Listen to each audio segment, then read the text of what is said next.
When Pluto is in your chart, the best thing to do is to ask it what it wants out of you and surrender to it, because it's a change or be changed energy. The more you fight it, really the harder it's going to be. So I'm trying to do y'all some favors here by sharing how this is going to impact your sign.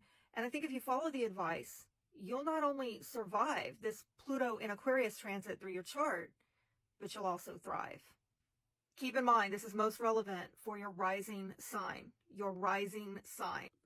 Water signs, starting with Cancer, then Scorpio, then Pisces, rising signs most importantly, Cancer rising. This is impacting your 8th house, having to do with other people's money. And it's a very private house. It's a house having to do with things most secret, most personal, like your finances, like your sex life. And yeah, even shadow work might come up during this time. I would venture to guess it will. And matters of mortality, addressing the finite quality of life and that you only have a limited time here. So this is a double dose of intensity, if I may say. I think a lot of you are going to start looking at how your relationships factor in your value system, what other people value, what you value. And it could be during the next 20 years, there are issues that you get confronted with having to do with betrayals. I'm not saying who's doing it here. It could be done to you. You might be doing it to other people. Take it how it applies. But the lessons here will have to do with loyalty, with trust, with vulnerability in relationships, and slaying those inner demons.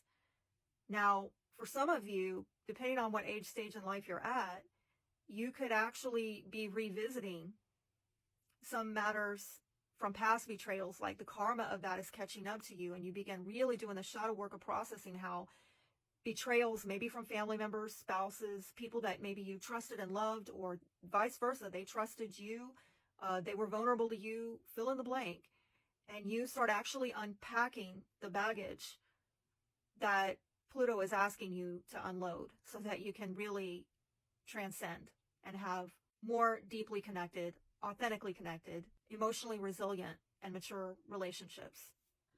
Scorpio risings, this is impacting your 4th house of home, family, sense of belonging. So you could be going through a lot of major changes over the next 20 years having to do with home, family, sense of belonging.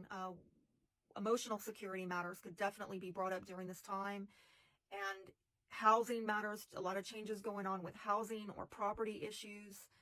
And something having to do with mothering, energy, and nurturing, more emotional security in relationships. But you could be getting some pushback in your public life. Something having to do with your career status might be under pressure or feeling the pressure of these changes that are going on, with you needing to really revolutionize how you go about nurturing your most private life, your most private relationships. Pisces. Oh my gosh, I almost forgot, y'all. How can I do that? My firstborn is a Pisces. I have a Pisces stellium. How do I forget, y'all? I don't know. But here we are. And so I don't know. There's something maybe about forgetfulness or having to forget things that is relevant. Just going to slide that in. And I think this is especially the case because we're talking about 12th house where this is happening for Pisces rising. But of course, sun, moon relevant as well. If you're like me, got prominent placements in, Pisces, Jupiter, Venus, moon, black moon Lilith. Consider how this is a time that perhaps you have to unpack a lot of stuff from your past and do a lot of spiritual work with releasing and letting go of things in the past, because 12th house has a lot to do with that. And definitely paired with Pluto, we're looking at a double dose of highly spiritual energy. And you're a very spiritual sign, right? But then also a double dose of having to surrender and let go of things and release. But maybe it's that first you go through some time of needing to spend time in solitude. And I think a positive use for that is developing your intuition, developing your metaphysical knowledge and skills, maybe even energy healing, things like that. Some of you might, on the dark side, get obsessed with, the occult. And so warning, to not get lost or obsessed with that, to use the energy to your benefit, not only your personal benefit, but that of others, speaking to humanity and people at large. But yes, initially you may have to really unpack some baggage from the past and process that.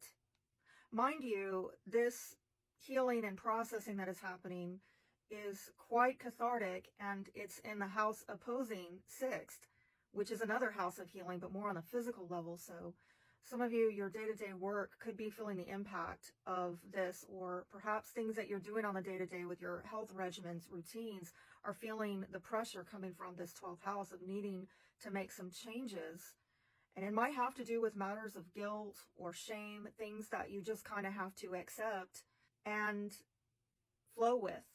Otherwise, some of you may notice that you are getting caught up in psychosomatic illness. You know, this mind, body, spirit connection is getting triggered, or there's some kind of mysterious, unexplained, misdiagnosed perhaps illnesses, and even unexplained events occurring where spirit is trying to get your attention and say, hey, we've got to change something in your body, your mind, your emotional body, your spirit. If anyone can do that, if anyone can bring the healing, it's you, but you're going to have to learn how to swim and flow in this deep, deep water.